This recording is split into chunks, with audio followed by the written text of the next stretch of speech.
So we'd love to start tonight with two wonderful women who are doing fabulous work in the world, bringing together Western science and indigenous knowledge to really look at the sentience and sapience of the plant and animal worlds. So the first is Monica Gagliano, who is a research associate professor adjunct in Australia. She's the pioneer of plant acoustics and the first person to show that plants have communication and cognition in laboratory experiments, which really shows us that there is intelligence as we understand it in the plant world. So Monica really is a pioneer in this area. She describes in her really wonderful book, Thus Spoke the Plant, which I can highly recommend, and in which she talks about how she has worked with teacher plants in the Amazon to really understand how to set up laboratory experiments in a scientific tradition. So really delighted to see you tonight, Monica. And then we have Vanessa Wijngaarden, who's a research professor at the University of Liège and a senior research associate at the University of Johannesburg. She is researching the human-animal relationships and the possibility of intuitive interspecies communication.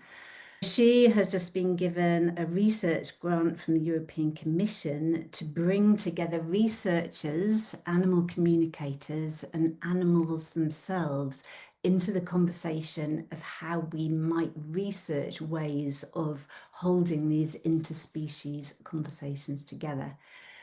So having said both of those things, both those introductions, I welcome both of you to completely disagree with what I've said and to give us more detail on the work that you actually do.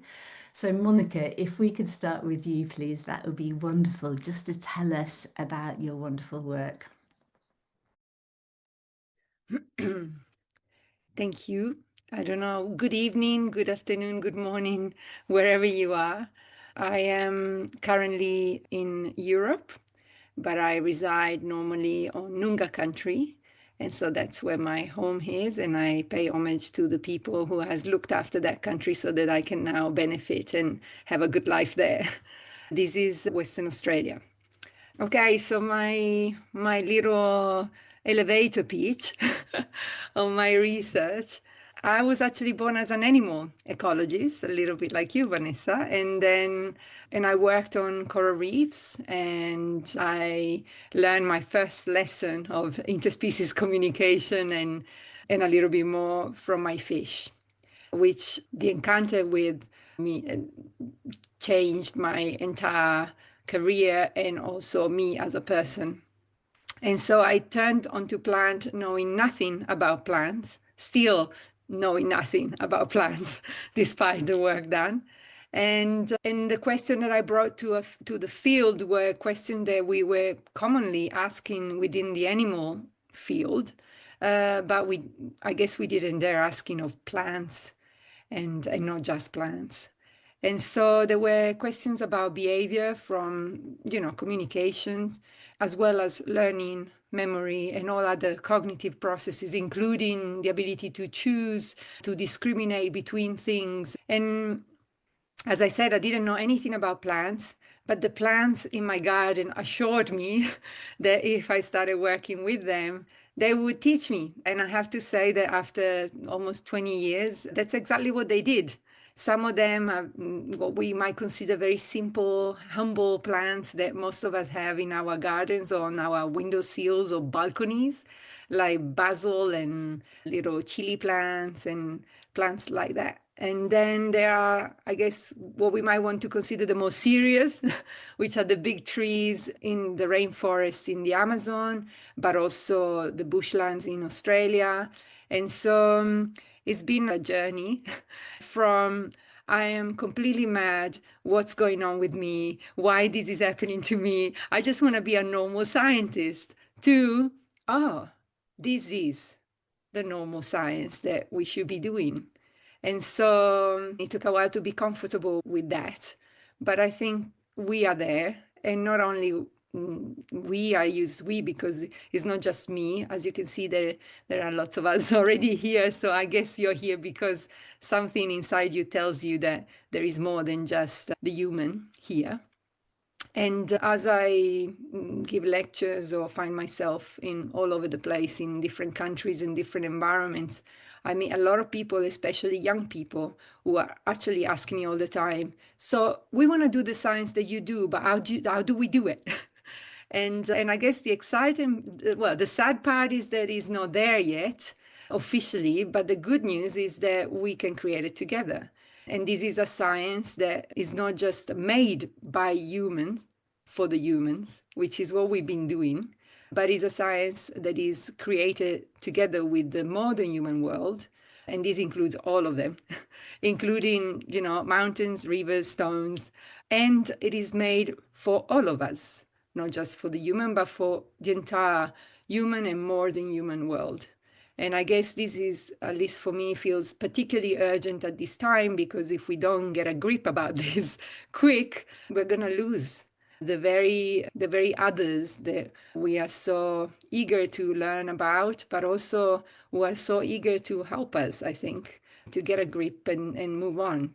So it's an exciting time, I guess. And my research has contributed to bring a little bit of that awareness with very simple experiments, which have, I guess, very disturbing consequences if you think that you are the only species intelligent in the world.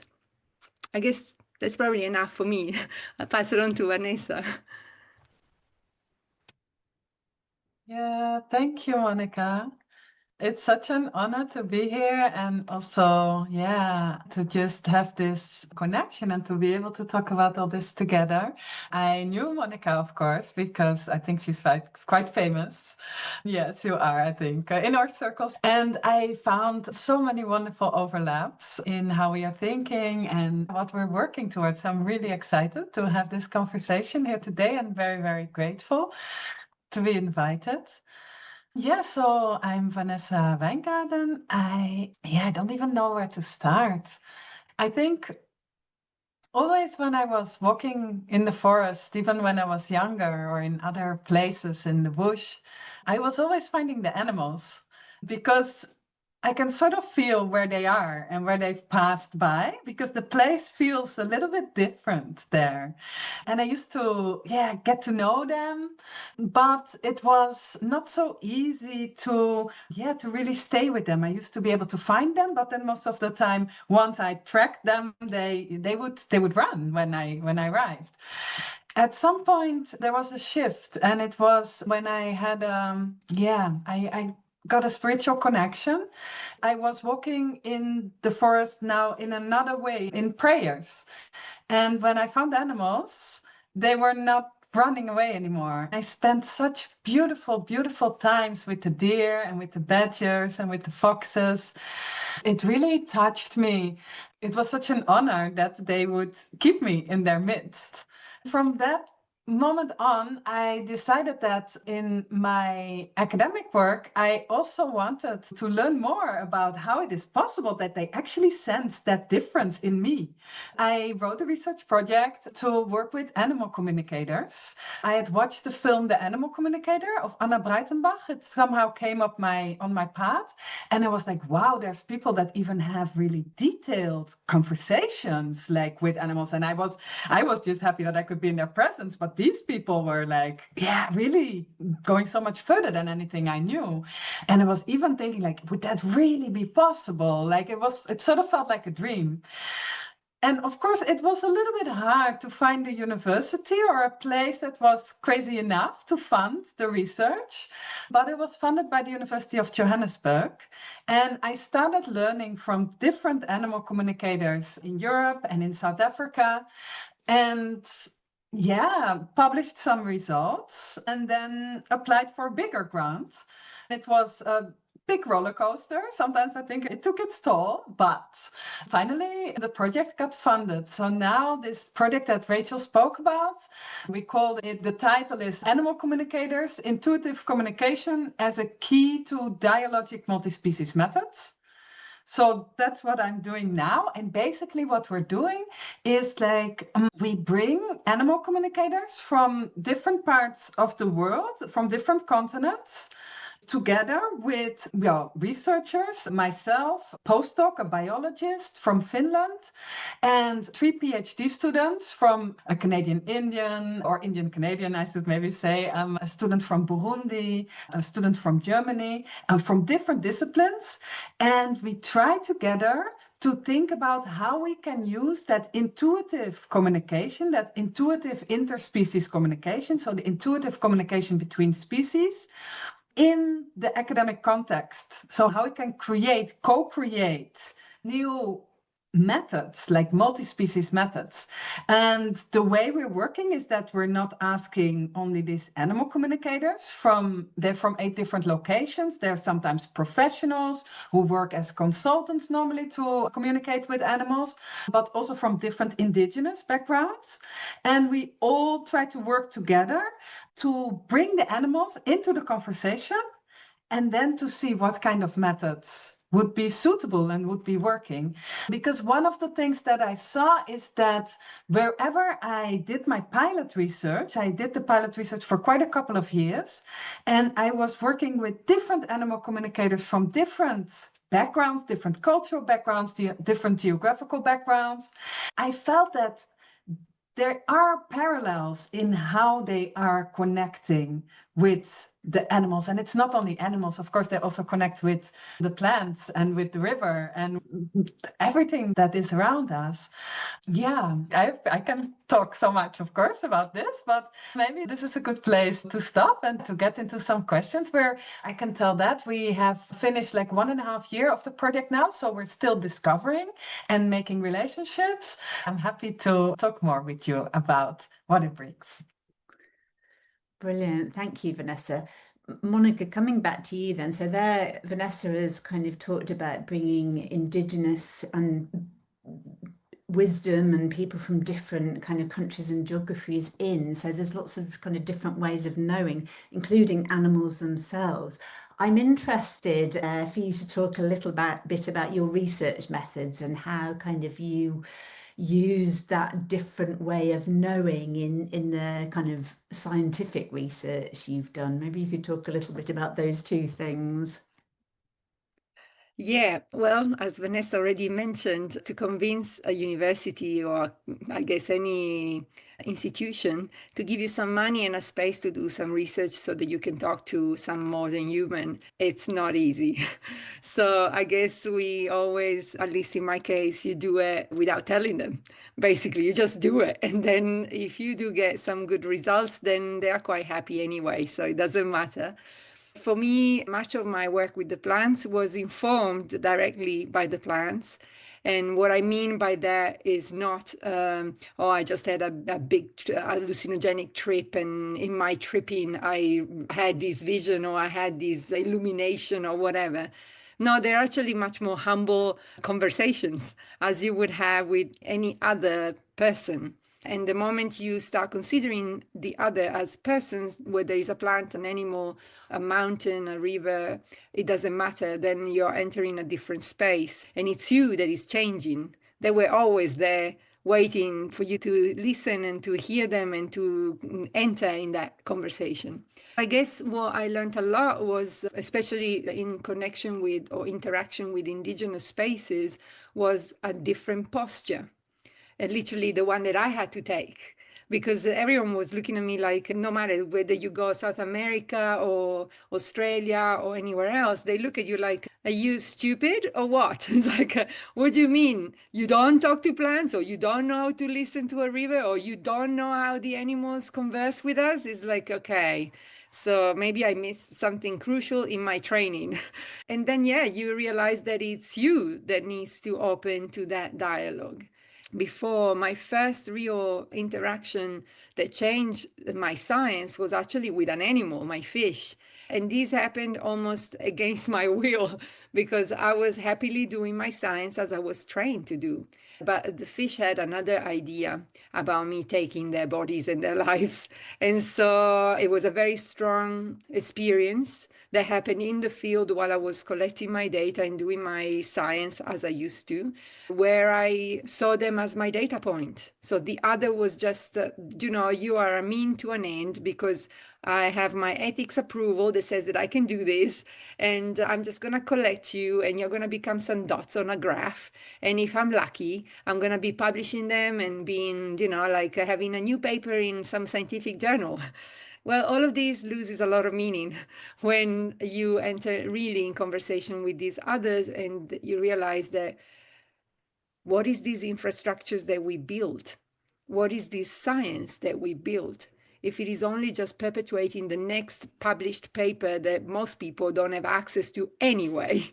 And so it's like an echo chamber where you're just talking to the same old same, and nothing much really changes. And so when you then have experiences like I had, but also as many, including like Vanessa, you're describing some of these with your work, is like, that what it's happening, it's actually gonna change your posture, not just in those conversations, but also in your normal, let's say, normal place of work. And like the other animals and other modern humans, also the humans are not that stupid and they feel that you are a bit different, and your positioning into the space, the way in which you occupy the space is different. And many don't know what to do with you because it's uncomfortable, because what you're representing in this context is change. And we are not very good with change. But as I learned through my work, and really thankful for the support that I had by various indigenous groups and experiences, they really normalized these experiences for me. They almost like, well, what did you dream last night? Oh, so you had some connection with that. Instead of feeling like what's happening to me, I don't know how to make sense of it, how to give it meaning or not. Once you normalize these experiences, there is actually really not much to talk about because it's like you're just having a conversation with another person, and person in the real sense that, it also has its own life, its own agency, its own sentience, and its own sapience. And so when you interact, they have their own opinions too. And what I found with my work, and this is what I'm developing at the moment, but it's all, as you, Rachel, already know, because we spoke about this, I'm protecting it. This is a very delicate baby, but basically developing in collaboration with indigenous people, developing a methodology that allows for these voices to arrive to the decision-making tables, so that we stop talking about them or of them, and instead we bring them in with their opinions about issues. And sometimes I would say maybe their own very intelligent, wise take on things where we are actually failing. So yeah, that's where I'm at the moment. I wonder, Monica, whether you could say a little bit more about your communication then with plants. So I know, I mean, we've talked about intuitive communications, but you talk about in your book a very specific kind of method that you've used of ingestion of teacher plants, kind of under kind of Quandera, medicine people in the forest. Could you explain a little bit about that and kind of what sensitivity that's allowed you to be able to have these conversations, whether that's the main route or whether there's an intuitive field that you can plug into as well? How does it kind of show up for you? I guess the first thing that I would like to say that I wouldn't use the word intuitive. No offense, Vanessa. I understand why you use it, but I wouldn't use that word for myself, because otherwise it seems that I'm already separating it from science. Because we are assuming the science is the rational, logical, and intuition is on the other side of the spectrum. Aside from every single scientist that I know would need a little bit of intuition to run its own experiments anyway.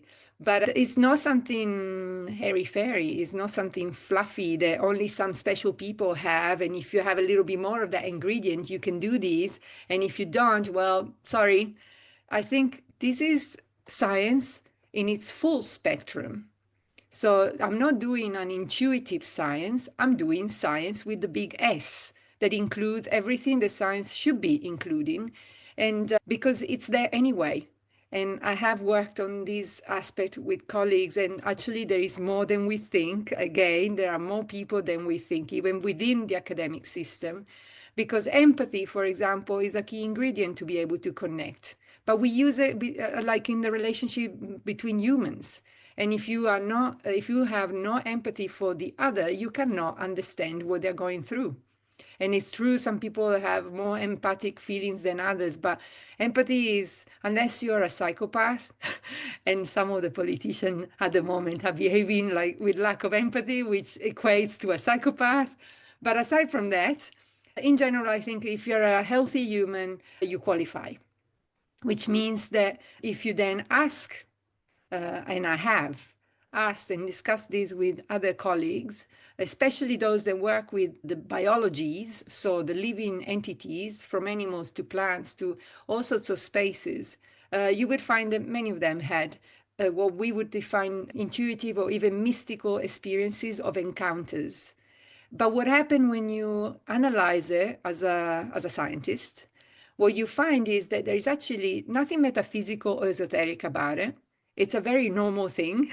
And not only that, but it makes for a better science. That's why it's a science with a big S, because it really dismantles this myth, this falsitude of the objective observer. And you cannot be the observer. It's impossible because you're also being observed. So automatically you are in the picture, which means that you're part of it. Or what's happening in the space is making you at the same time as you are making the other.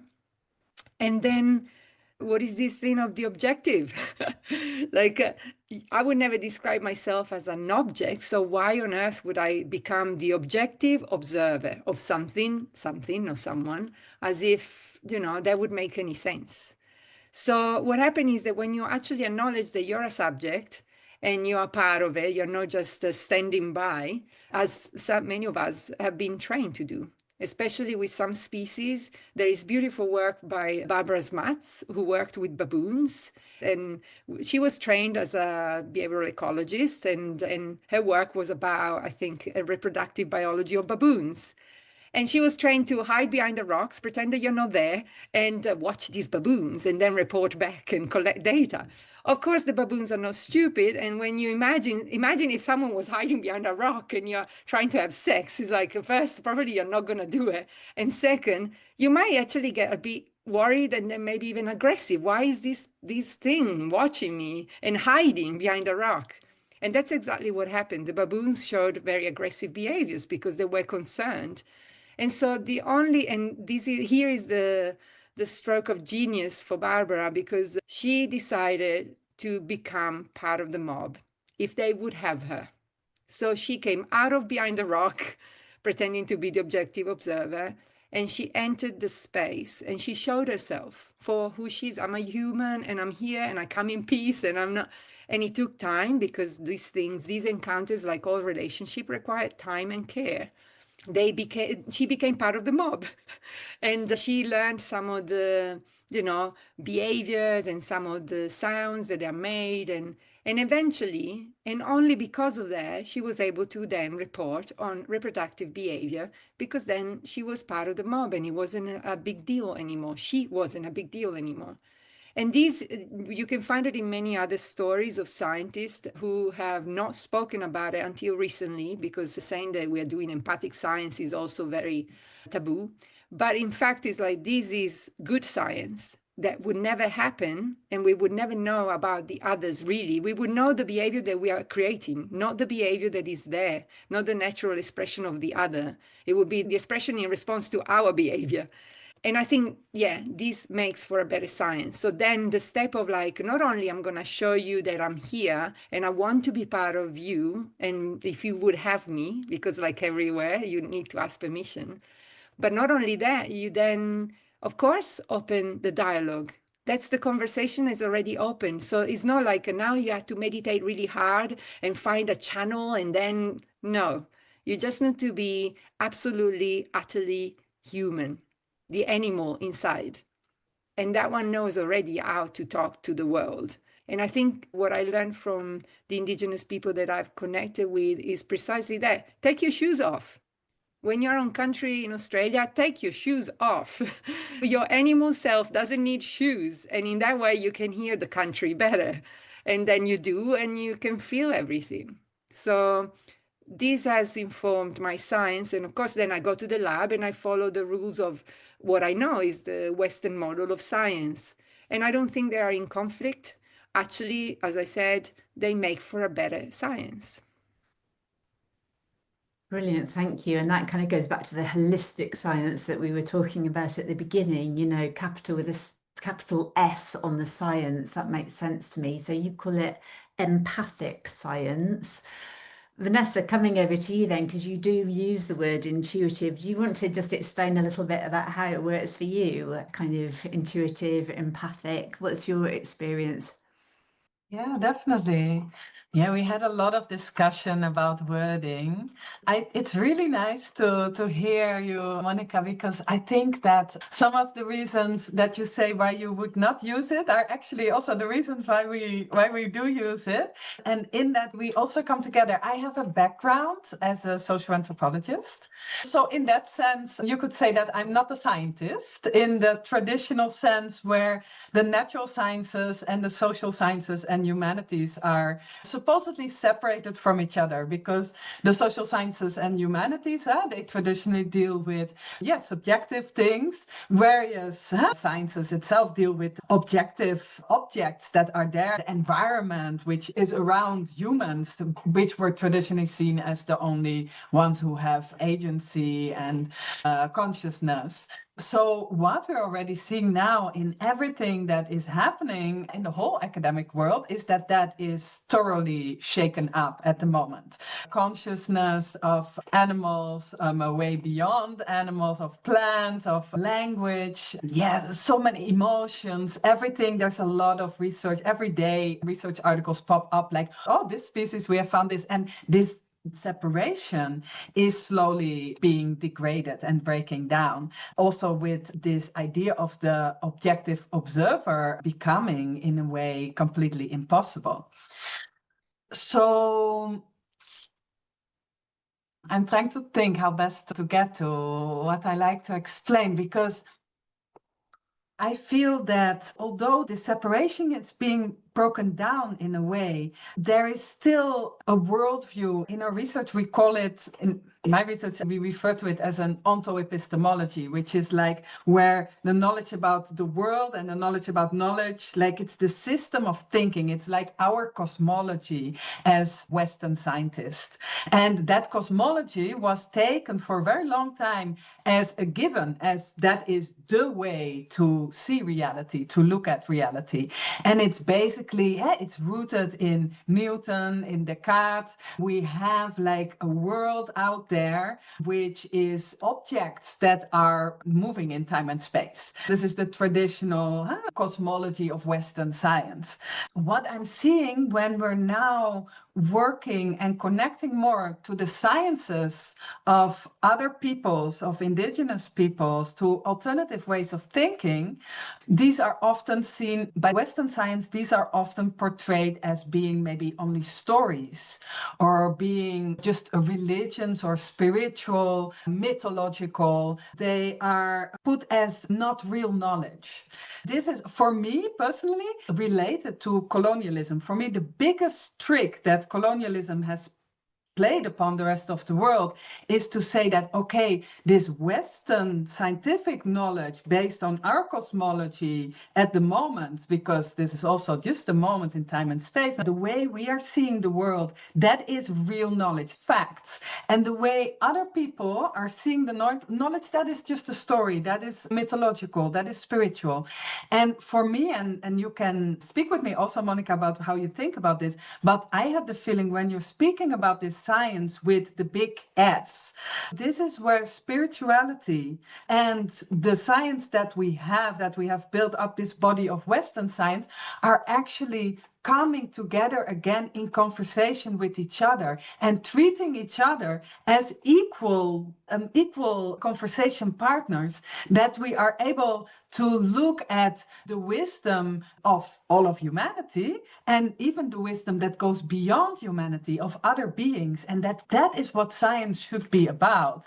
And in that sense, that is why we have chosen the word intuitive anyway, because it is the vision of having this kind of knowledge also inside the dialogue of what this multivocal, pluralistic dialogue that science should actually be.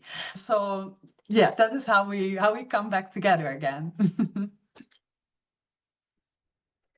Where do you think the most important work is now then? Monica, what are you doing? What do you think is the most important thing for you to do now? What are you working on? I know you said about your protocol for being, I know you don't like to talk about that too much, but where do you feel we need to go? Well, I feel we're already going somewhere. And as Vanessa just very beautifully explained, I think there is a lot of happenings that are not acknowledged. So maybe one of the important things is meetings precisely like this, where these stories are told. Because in the end, we judge, as you said, Vanessa, and I totally agree, that's a very sleight of hand by colonial approaches of like, we judge the rest as lesser, including they're just stories, it's just folklore. And we have successfully annihilated much of the knowledge in Europe doing that. And now we are exporting this attitude elsewhere. But I think stories is also what science writes. The modern Western science is writing stories, is telling something about something that is observing as something. And so it's really like stories make us all the time. And it's really a matter of telling the stories that serve us best. And the story the modern science has portrayed, and actually for very recent time, to really be honest in the context, because when I talk to my elder, and his culture is 65,000 years old and continuing from the beginning of 65,000 years ago up to today, Australian Aboriginal culture never stopped. They've been through ice ages, volcanic eruption, destructive desiccation of countries, and they've been through all of it, and they're still here. So sometimes it kind of like, it seems almost to say, look, that little blimp, that in time that was like the Western world, nothing. Don't worry about it. It's nothing. It thinks of itself so important, but actually it's really nothing. It's a new story that kind of go like a new tune that gets funky, and you think like, oh, this is the best tune ever. But 2 years down the line, it's like, what was that? Oh, there is a new tune that is the best tune ever. And I think the most important thing that we can do, especially if we have a voice that has a space to speak to a lot of people, is to tell the story that can serve best the world now. And it's not the one that much of Western science. I'm not against Western science. I think it's just a one of many perspectives, as you said, is a pluralistic point of view. And the mistake is only to pretend that one is the only point of view or the most important point of view, and the rest doesn't count. And we're paying for that because we are excluding knowledge, many bodies of knowledge, humans and non-human, who will be very, very, very useful right now to get us out of the trouble that we have made for ourselves in our little myopic perspective of the world. So yeah, and I include in this knowledge the knowledge that is in the country, so in the earth. She speaks too. She's a sentient and sapiens being herself. And I'm pretty sure that even just saying these would make some of my colleagues or many of my colleagues like, oh, she's gone, she's off. But I do have my own personal experiences that then develops into quite quantifiable events. The same as many of the practices in the indigenous context. They are scientific because they are repeated over time, and they might look very different for what we consider science, but if you follow the rules of science, you have to have a method that you can apply in different contexts, and it will give you a consistent response or a consistent result. And so if an indigenous methodology can do that, despite differences in the cosmovision, because that's what the problem is, that we can't appreciate a different cosmovision of the world, of reality. But if that method works in the same way, then what are we talking about?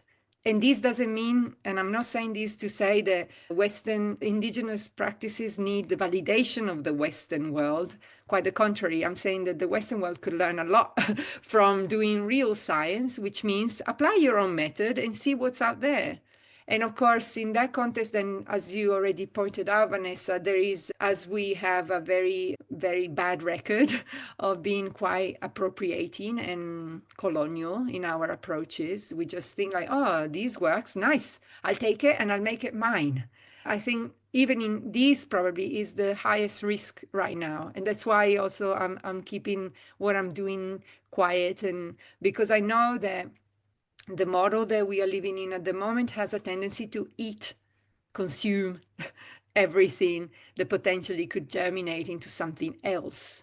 And is consuming the land and the forest and the oceans, is consuming the people. The indigenous people around the world are really fighting to stay here and be acknowledged for their existence and their right to be here. And also ideas are consumed. We see it in, everywhere.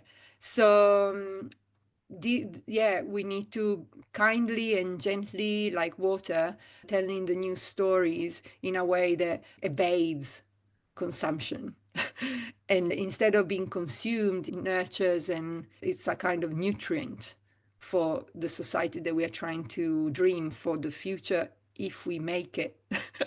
It's not guaranteed, but at least we can try to do it. So I think that is the most, at least from my perspective, that is the elements that are most important right now. And each one of us can get creative in how they express it. And I'm trying to get creative in my own space. Brilliant. Thank you, Monica. And just to say, if people have questions, we'll move to your questions in a minute, to put them in the chat, and Angharad is going to keep an eye on that. So chat, we'll come to your questions in a second. Vanessa, can I come to you and ask what you think the most important thing is in your work, in what we could do as well? Any thoughts? Wow. Yeah, I think I mentioned already quite a couple of the things that are calling me and driving our team.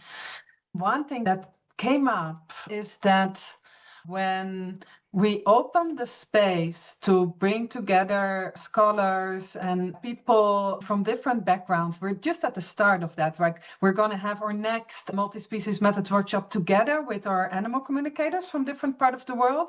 So the first one, we were even actually, with some animal communicators that are living close by Liège, and then the scholars that are part of the advisory board. By the way, Barbara Smuts is also part of our advisory board. So yeah, she was not there at the time, but we brought these people together, and the space that we created made me really realize that what it brings is for people also to come home, like for scholars, for scientists, for people who do academia, to be allowed to do their job with their whole self, with their whole heart, with their whole experience of life, that they can be real humans inside this kind of constellation. Because I think what has happened a lot is that in this system of academia, there is the part of who we are which is not allowed to think or to feel or to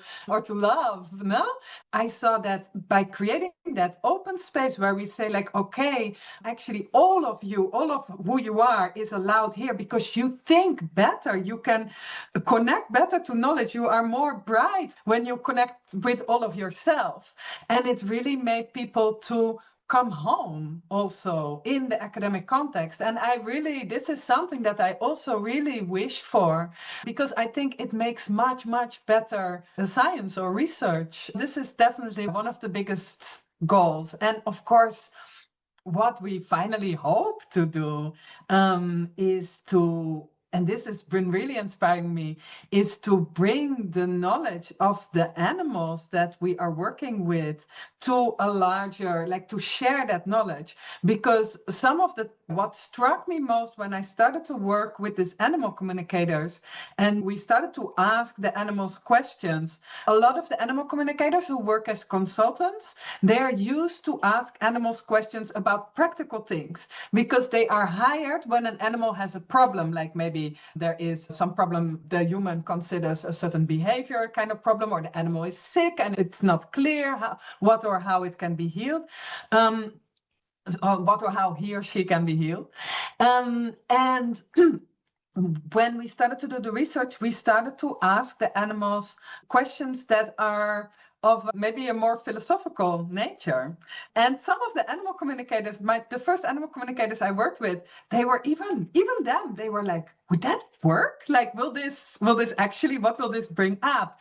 And the answers that we got were so amazing, so things that I'd never seen it from that perspective. I never could have thought that in my own mind, and it's so beautiful. And this is the kind of knowledge, like the knowledge of none and more than humans, that we want to bring into academia as well. Are you able to give any examples, Vanessa, of that? Things that you wouldn't have thought of? Put you on the spot. Yes, because it's always difficult also which example do you choose, no? There's one example I also, there's maybe two short examples that I can give, and yeah, if you cut them short, there maybe sound a little bit more generic, but one of the examples is that we asked one of the lions we were working with if it doesn't bother him that there's all these fences and roads. It is in South Africa, and there's a lot of reserves, and the landscape is really cut up in a way. And we asked him about this, like, doesn't this disturb? And the way he answered, he came from a perspective in which he didn't separate any of the human activity or what humans make or do from all the rest of life. He was in the way he explained to us, he was not even making that distinction that we always make between what we do as humans and what is the nature. And for him, it was one continuing that is dynamic and continues to move all the time. And it was really, I would have never thought of that. Another example is with one of the cats, because we're trying also to ask the animals to reflect or to get a perspective upon us as humans from another perspective, so to say. And we asked about her vision upon humans, and she said, well, it's really interesting because I see them and they are there, but often they are not really there. They're like walking, but they're actually not really there. And she gave some advice. She told, cut the self-importance, like stop this self-importance that you're having. And I was like, oh wow, but that is so true, because if I'm in my head and I'm doing all sorts of things and planning and thinking about how to arrange things, it is because I'm only thinking about me and me in the world. And she noticed that that's what actually this problem comes from. And it was for me, it was eye-opening. Brilliant, thank you. And quickly, Monica, before we go to Angharad with some questions, Rebecca asked a question about purpose as well. And I'm not sure I completely understood your question, Rebecca, but this kind of I was going to ask you an example of what plants might be telling you, and you cover it in your book beautifully, actually, in that your teacher plant in the Amazon actually showed you how to set up your laboratory design to prove that plants actually communicated and had cognition. I wonder if you could quickly give us a bit of a flavour of that, so as a communication to you. Well, yeah, I resonate a lot with your sharing, Vanessa, because I had plenty of those, and it kind of feels like, I'm really like the one that doesn't get it here, right? You know, they're looking at you like, okay, we'll tell you again. You know, we already spoke about this, and you're still not getting it. And yeah, of course, I had a lot of instructions given, literally like written down as if someone was dictating, you know, what to write. And initially, in some of these situations, I didn't even know what's going on. You know, what is it that you're making me draw and write? And then you realize, oh, are you giving me an experiment to do? But I had very recently, I was in a bush area close by to the center of Australia. And it was a group of people, some with a bit more experience of this place and some a little newer. And there were like egos popping up as well of like hierarchies and things. And I felt really uncomfortable to the point that I was just like, I didn't feel I could even speak. So like, I don't know if I want to be here. I want to be here because I want to be with this country, but I don't know if I want to be with these humans. And so I just leaned against one of the trees that I'm connected with there quite closely. And I just said, like, what am I going to do? Literally, it was just that thought. And the answer was like, just take a step back. And that was like physically take a step back. You don't have to disengage and disconnect, but take it, like bring the perspective a little bit further out. And in a way, it resonates with that self-importance, right? So I just bring it a little bit out. So I did, which meant I didn't feel the need that I have to comment on things or say things, and I could stay back and it was okay. And what happened was that during the few days following, because as I said at the beginning, it's my posture that needs to change. And in the next few days after that, the people that I was struggling with, they came to me and they came asking me for advice, which I would have never given if I was too close, and it would have felt like, I can't do this. So they are very practical and also very, you know, because now I have this in my head. There was a teaching that I carry because when I find myself in situation anywhere else that are similar to that feeling, I know what to do. It's like, oh, I just need to take a step back, take a perspective from a bit further out, and then I don't need to do anything, or I don't need to intervene with so much investment of my self-importance, obviously. So many of those, unfortunately, which means I have lots of work to do, but it just makes you feel like, again, you know, you're not alone. It's impossible to be. And even in those moments when you do feel like I just can't do this, then you just need to go and take a walk or go for a swim or wherever you are, whatever it's easiest. And there is always someone, whether it's like a little mushroom that is growing out of the ground or out of the bark of a tree, whether it's a bird, whether it's like a bee that is doing her little buzzing around. It doesn't matter who it is, but there is always a someone that somehow turns up and is like, hey, do you want to have a chat? And it's as simple as that. And so I think that, as we were saying already as well before, this is much more common than we think or we tell ourselves that it is. It's much more natural, it's much more human than we want to acknowledge. And I think the quicker we acknowledge this and we get over this, the better. And I also wanted to say that I officially left academia 2 years ago. So I'm adjunct, which means I'm still associated, but I don't really work for the universities anymore. precisely for that reason, because there are places where people are doing amazing work, like Vanessa is in some spaces. But I also feel that it's also important at the same time to bring this work out so that it doesn't remain within the ivory tower, because I think people outside often think like scientists are somewhere out there doing their thing and they don't really talk normal language anyway. And yeah, just show the science, the one that is coming from our hearts, which is just like the curiosity, the sense of awe, the love for the place and for this amazingness belongs to all of us. And we are all scientists in a way. We're all artists in this sense of like, just go outside and you explore, and what calls you, that you're just doing science right there.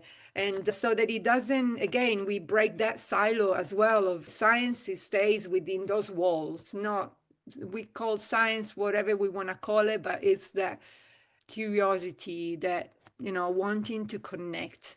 For me, that is the essence of science. So I came out of the university, and I think I am somehow been incredibly supported by amazing people, some of which you will hear about later, just with their sense of like, I believe in you. I believe you can do this. That is the kind of container that I feel is coming around me to allow me to do this other science, which then hopefully will become simply science. Fantastic. Thank you both.